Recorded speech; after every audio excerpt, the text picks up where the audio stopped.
Good afternoon, everyone. Welcome to our power session this afternoon. We're so happy to have you with us.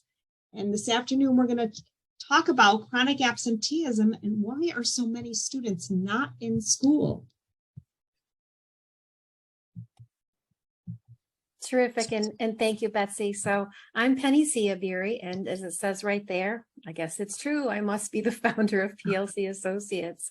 We're part of Scaleris Learning, and really glad to bring you our Series 6 Power Talks. This is session number 3. For those of us who have been with us, we appreciate the following, and we have 3 more dynamite sessions to go. I guess the idea is, being veteran educators and all of us continually upping our skills and competencies and knowledge and information so that we can do great things for our respective schools and students.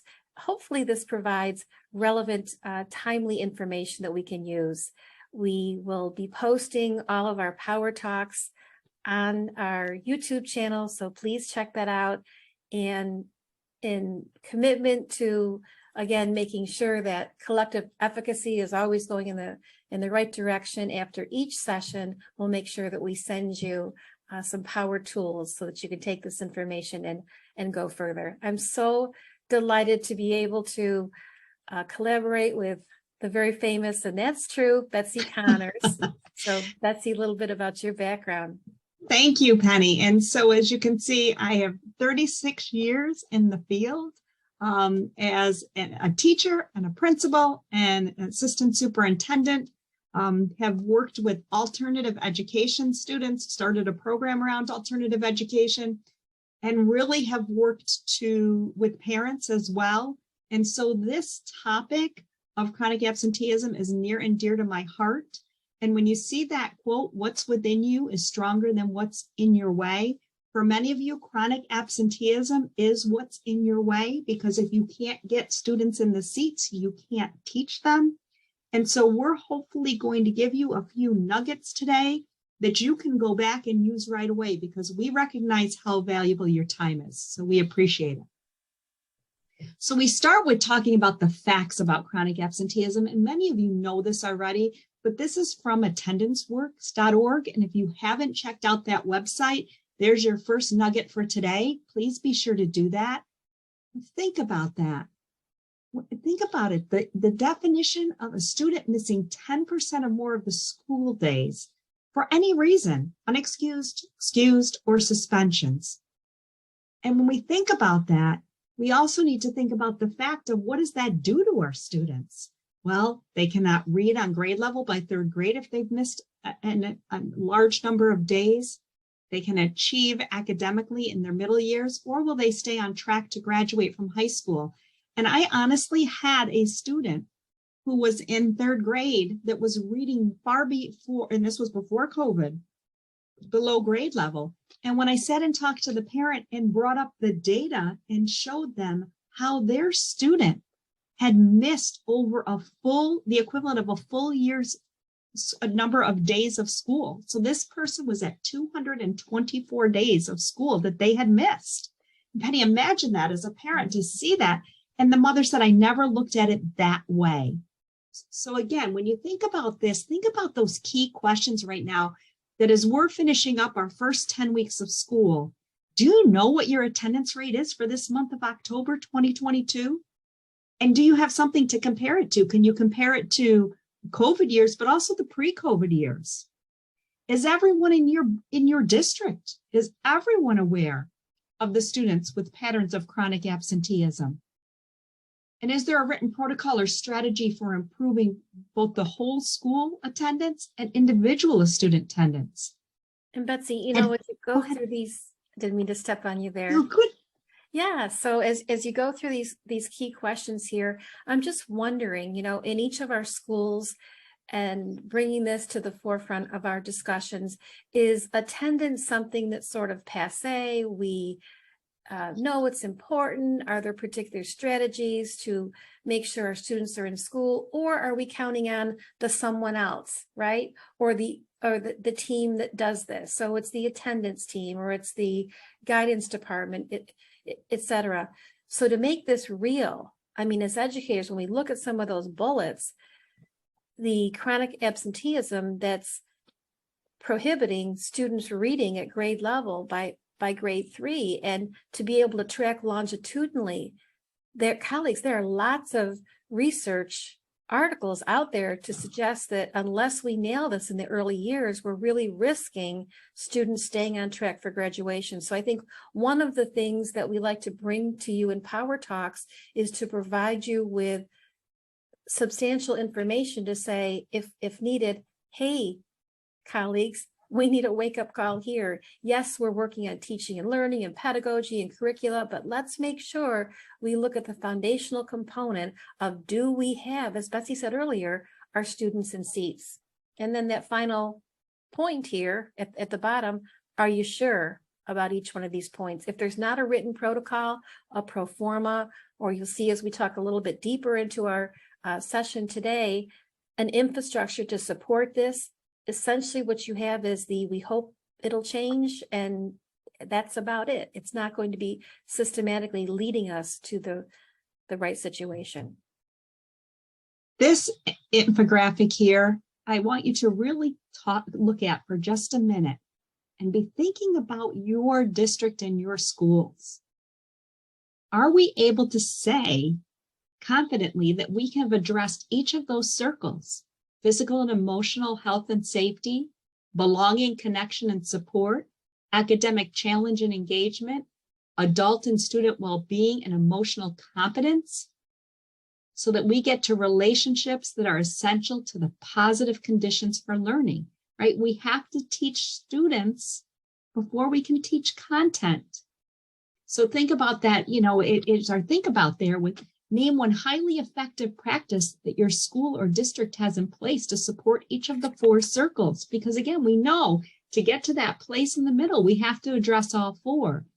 And I shared a story previously that I want to share with all of you, that when I took over a high school that was struggling, one of the first things that I did was I went and spent every morning at that high school, and I would walk those hallways. And we started student-led conferences at our high school. And I had this young lady reach out to me and invite me to her student-led conference. And when I got there, I said, I was embarrassed. I didn't even know her name. And I said, honey, why did you pick me to come to your student-led conference? And she said, because you are in the hallway every day, smiling at me and making me feel important. Think about that for a minute. Here I was, an assistant superintendent, walking the halls, checking on kids, how you doing? And this young lady said, that's not the norm in our schools. Something to think about. Yeah, and that leads us into the why. Simon Sinek, right? The power of why. We talked about just a moment ago, the fact that we need protocols and strategies in place, but even backing it up from there and taking time at a faculty meeting or grade level or content area strategy session in discussing, the foundational component of attendance. And do we really have explicit expectations? It can't be just, hey, students, you need to be in school, right? Well, our middle school students are going to brush that right off. I'd rather do 18,000 different things than to be, in school. So connecting it to, as we pursue our life goals and our career paths and being on that success track, this is a key component. So, and making sure those expectations are shared with parents. And I think we need to give parents some background information again in terms of the why. I can tell you, as the mother of 4 boys and all about a year and a half apart, it was quite the situation to get them on the bus in the morning and have that scenario be something where everyone was looking forward to going to school. So explaining that and helping parents to realize, your effort on the home front is so important, because that's the beginning of that wonderful academic day. So we see some comments here at the bottom, and this being more than just the attendance charts and saying, well, last week it was 85%, or ringing the bell at the end of the week saying, hey, we're over 95%. Isn't that terrific? To know when students aren't coming to school, what are some of the root causes and the why, so that we can specifically, intentionally address those and not just keep repeating, everybody needs to be in school. If it's a uniform type school, have your uniform, be ready to work, equipping them with the background. So, and Penny, as we start to think about this and really talk about what can we do today or tomorrow to start address this idea of chronic absenteeism, because that's why you're here today, folks. You want to know, what tools can I put in my toolbox? And right now, the very first one that I want you to think about is, how do you, as a district or a building, look at attendance, behavior, and academic data? Do you do it in silos, or do you lay that data next to you to really tell a story about your school, your district, or individual students? Because what is the reason for the season that that student is not coming to school? What is the reason for the poor attendance? And is it a behavior? Is it that they're bored with the academics? Think about that, where we say build upon relationships, relationships, relationships. Are we all out in the hallways in between classes checking in on our kids? Are we walking through the lunchroom? Are we checking and saying, how's your day going? What's going well? What can I help you with? Do we put all our students on a winning streak, right? Because we're their cheerleaders, we're their coaches, we're helping them through it. But do we help them identify those incremental steps that they need to get on that winning streak? Do we incorporate interventions for students at risk and measure, are they working? So don't just pick an intervention off the tree of interventions, but is it a research-based intervention, and are we delivering it with fidelity, and is it working? And then are we educating the parents and honestly our community? One story that comes to mind for me is, again, with some of my high school students. They were hanging out at a local bike shop. So guess where I went and hung out at 10 o'clock in the morning? With the bike shop owner at the bike shop saying, okay, what do you want to do after school? Like, what do you want to do post 12th grade? Let's talk about that. And what skills do you have? And pretty soon, the bike store owner was helping me scoot them back to school, right? Because that's where they needed to be. And we started getting them on a winning streak. And we started working with local businesses to do that as well. Go ahead, Penny. Yeah, Betsy, I'm just thinking about the concept of winning streak. Now, that's something that we could, again, take into the faculty meeting where we're having those important discussions and outline what would that mean for a student? What would be involved in creating that, opportunity pathway? A little bit later on, we'll take a look at some of the particulars and how we can, here's a great word that we all love, co-construct with students how to get on and how to stay on that winning streak. So we've got a quotable quote here. Terrific, right? Motivation is what gets you started. Now, if we share some of that research base, as Betsy did at the beginning, around the absences, and that can result in 10%, 18 lost days over the school year, sure, that gives us the wake-up call. But now, once we get all excited, and this happens, as we all know, with a new initiative or when we're trying to really take something to a higher level, like the attendance scenario, we have that initial burst, but unless we as adults change our habit patterns and lock into those habit patterns and dial those habit patterns into, there's my word again, infrastructure, our capacity to keep this going will be seriously diminished. So what we put together for you, think about, I want you to get the visual imagery of your school, present time in mind. And let's go right around the circles, a little bit of a dance here. We'll start with the blue circle. Do-si-do. Did I really say that? Yes, I've had 2 cups of coffee. So the individual student data systems would include your leading indicators, the common formative assessments, the unit exams, the exit tickets, making sure that we have enough in place to have a real bead on where students are real time. So often we wait for the summatives and the high stakes year-end assessments. It's too late, right? The party's over. So first question to ask, and this could be a whole workshop. We're doing a lot of work with absenteeism and would love to bring some of those strategies to your district or your school. So how intact is this? And next, going around the horn here, around the table in the yellow circle, what does our grade level content area student data systems look like? ELA across the board, or are we noticing, we do something called the student voice, which is a terrific survey. Are there differences between what students in grades 9 and 10 are saying versus 11 and 12? Why is that important? If we can identify and disaggregate that kind of data, we can be targeted with interventions and not just, I'll have to say generically, slap on some sort of solution. We think, oh, this is going to be great for the entire high school. Maybe not so much. Freshman students are not thinking about the same kinds of things that are motivating and incentivizing as high school students. What Betsy offered earlier with that example of the donut, yes, that's probably extraordinary and something, very unique, but that particular student, that learner needed that kind of attention to be able to carve out that time. That's a life. I don't think I'm being melodramatic. I think that's a life-changing kind of thing that young lady got on track.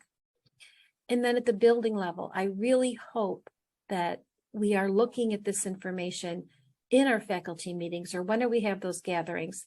When teachers are together, that's premium time, right? So the things that we shouldn't be doing, hopefully this doesn't sound too, I guess prescriptive. We don't need to be bringing our number 2 pencil and filling in forms. That time is way too valuable. When you have all those brains in the game, are we really looking at how we are presenting as an entire school? Then leaning back on the district systems. Do we have all those protocols in place so that all of the schools, many of our districts have 14 to 16 and even, higher numbers of schools. So we're working with the larger populations. All of this, and my favorite circle is green in the center, because that tells us year over year, longitudinally, apples to apples, are we moving in the right direction? This will tell our boards of education, our superintendent and central office that the monies that we're spending on various interventions and initiatives is working, because we can prove that success. So here's a tidbit, and Betsy will kind of take over here. With our districts this year, we have about 25 different sets of metrics that cover everything. And I love the fact that superintendents are now saying, okay, let's pull from all of these opportunities for collecting data. Let's choose systematically the Pareto principle, the critical few, not the trivial many, intentionally what we want to use for assessing all aspects of the organization. And this is what we're sticking with over a 3-year period. So and before I get on to this slide, which I'm very passionate about, I just want to say one more thing about those individual data systems too around students. Because as you start to collect data around students who are skipping a class or not coming to school because of a certain class, that will give you that longitudinal data that Penny's talking about to have critical conversations with adults. And again, that's one of the things we help you do and coach you through at PLC as well, is how do I have that conversation? But now let's look at our students, because I'm all about culture. And no matter what we're engaged in, whether it be attendance, whether it be academics, whether it be behavioral, it starts with our messages, right? And do we have efficacy around those messages? So do we say all students must receive these messages each and every day from every adult? What we're doing here is important. You can do it, and I'm not going to give up on you, even if you want to give up on yourself. If we adopt these mantras and start to have everybody share that, whether it's the custodian, whether it's the person, your administrative assistant, no matter who it is, we truly believe it and we share it. Because when the principal catches a cold and sneezes, the whole school catches a cold, right?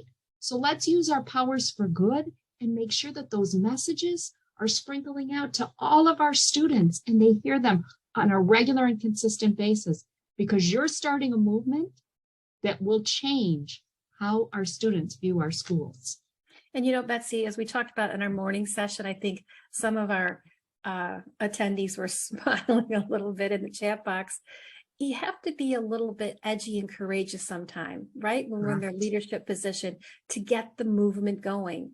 So we talked about, hey, wouldn't it be fantastic if we could chant out loud at whatever meeting as we start things off? Okay, colleagues, what are the 3 critical messages? What we're doing is important. You can do it and we'll give up on you. I mean, can you imagine if all of our support staff personnel, our transportation specialists, I have to say transportation specialist because my mother was a bus driver and she made me understand very clearly she was a transportation specialist. Our cafeteria professionals, teacher aides, to all be kind of dialed into this. How would you like to be in an organization where everyone believed in you? Right? Yeah. What a concept. So success, Pat? So as we talk about this, co-construct with our students, I want to be very clear on that because we need to develop those personal success plans, right? We need to help right from kindergarten all the way up through grade 12. We need to help our students identify their strengths, identify their challenges, what are their commitments that they're willing to make, their goals, and who are their supports and their go-to people. This is a key slide. Again, what can you start tomorrow? This is something that you can bring back to a faculty meeting and say, again, at the end of the first 10 weeks, do we have an advisory period for our students? Do we have groups that meet that are 10 to 15 students with an adult who constantly come back to, let's look at our portfolio. What are our strengths? What are our challenges? And then bring in, I talked earlier about student-led conferences, talk about something that I watched change the world, is then you have students present their strengths and their challenges, their commitments and their goals to their parents, because many parents don't know how to have a conversation with their students around goal setting because it's not a concept that's familiar to them as well.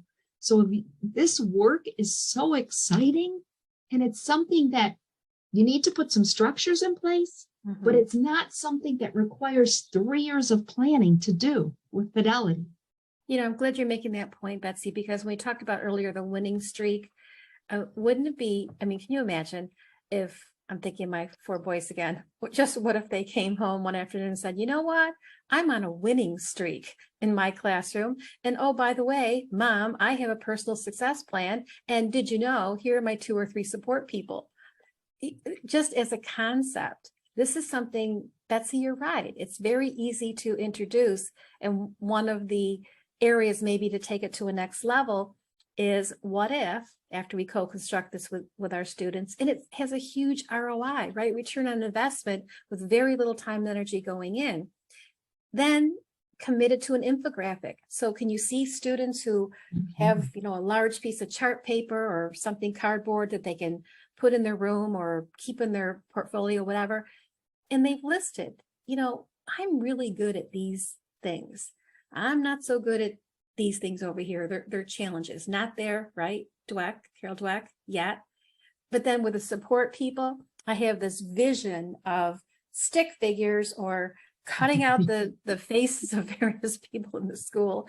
Principal could be the guidance counselor, could be, one of our transportation specialists. These are people that I like, I can go to, I can, share things with. So that's just a way of lifting, if you will, something that is non-dynamic into making it personal and meaningful. One of my sons who was a wrestler in college told me his motivational thing was on his ceiling, and he woke up every day looking at Dan Gable. So that's the power, I think, of the and as you look at our picture about success, one of the things I just want to mention is don't just stick with identifying students who are honor roll and high honor roll, but do a little play on words and do on a roll and really start to celebrate students who have started to get on that winning streak. And again, it may be that student that goes from being absent 4 days a week to being absent 3 days a week. That's on a roll. They're coming one more day than they have for the last 10 or 15 weeks. Look for those quick wins. That's a great strategy. I love the play on words. On a roll. So we'll pick up the pace a little bit because we're at 4:25 and have about 3 minutes left. This is, as many of you will recognize, the student voice. And why is this important? If we're making school a student-friendly place, right? Who are the end users? Who's it really about? No argument there. Students. We take the position at PLC of it's better to know. So here's information coming in. And what we do is gather our students together in a data workshop or a focus forum and ask, okay, number 23, I'm comfortable asking questions in class. That's not looking so great, students. Are you surprised at this? Is that what you thought? If you think students are not comfortable asking questions in class, why not? And maybe it doesn't have to be an open kind of response that could be embarrassing. Sometimes students, find that very intimidating. Let's do a quick write or with your partner on chart paper. So the whole point of this is if we're serious about designing student-friendly classrooms, and that could be the physical environment too. I'd like to crash the everybody in rows phenomenon from kindergarten up through grade 12. And we're seeing some more innovative physical designs come into play as we're involving our learners. So Betsy, relationships. This is again, we talked about this before, that key piece that can start tomorrow. Doing things like when a student has been out, let's institute the warm welcome when they come back to say, you know what, I missed you. Don't let those robocalls deliver the information. Pick up the phone and call and say, I'm missing so-and-so today. And talk to the student. Let them know that you miss them. Be courageous enough to conduct those focus forums where after you've done a survey, like Penny just talked about, bring the students together and say, you shared with us that you do not think your curriculum is challenging. Why? What do we need to do better? What do we need to do to let you know that we heard you? Don't hesitate to send in for the superintendents on this call. Don't hesitate to send transportation to get a student.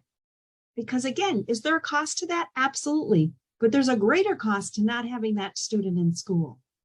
So think about the things we can do. Don't get mirrored in, I can't do this. I can't do this. We can do that. And you increase attendance every day by making small changes that start to impact the entire organization.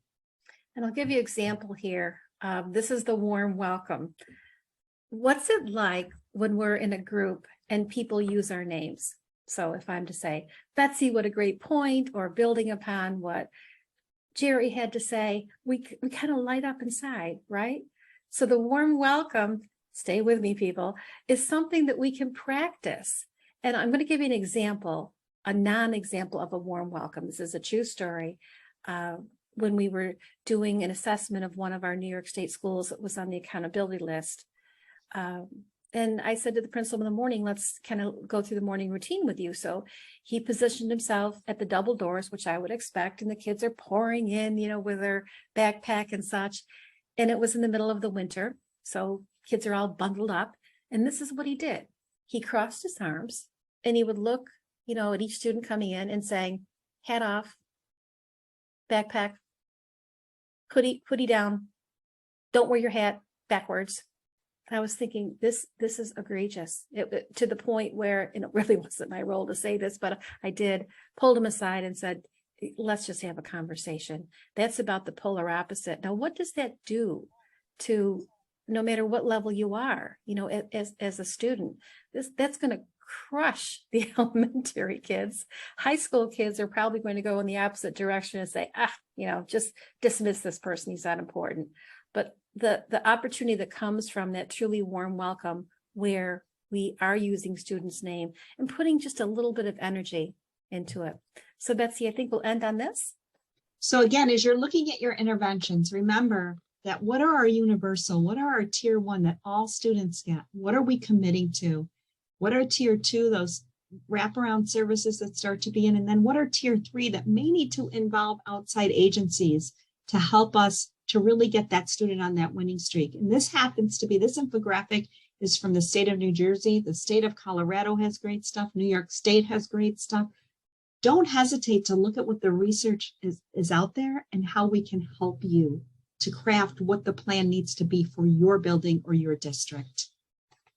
So thank you, everyone. Again, we're so glad to have you in Series 6 in our Power Talks. Phone a friend, let them know this is fantastic stuff, and maybe we'll see you for session number 4.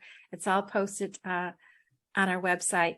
And we'll be sending this to our YouTube channel. So just an idea, if you like the ideas in here, maybe play segments of it at your various meetings and cherry pick those things that you think we might be able to put in place very easily, as well as the underpinnings. We looked at all those different data systems. That's a great conversation to have in your schools. So Betsy, my friend, my colleague, thank you. You're always wonderful. And to all of you who took your time out this afternoon to join us, we sincerely appreciate it and hope you'll stay with us. Thank you all. Thank you.